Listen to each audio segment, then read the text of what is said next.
Hi, I'm Deb Chappelle. I want to give you my review of the WILDMOK chef's knife. So, let's open this up. Yep. It's very pretty. So one of the first things when I looked at this that I really like, this is a good sign of a really good knife. When the metal goes all the way through the handle.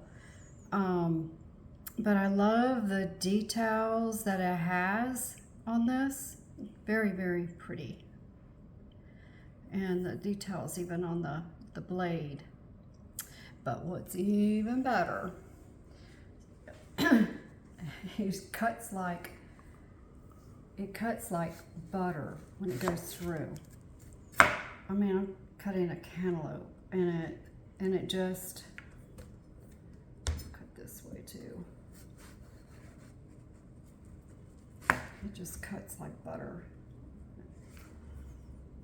I don't have a spoon. I'm not going to cut all the other things out like I normally do, but when I cut, it's just super easy to use. Yep. Cut. I love this. This is right now my favorite knife. So I highly recommend it.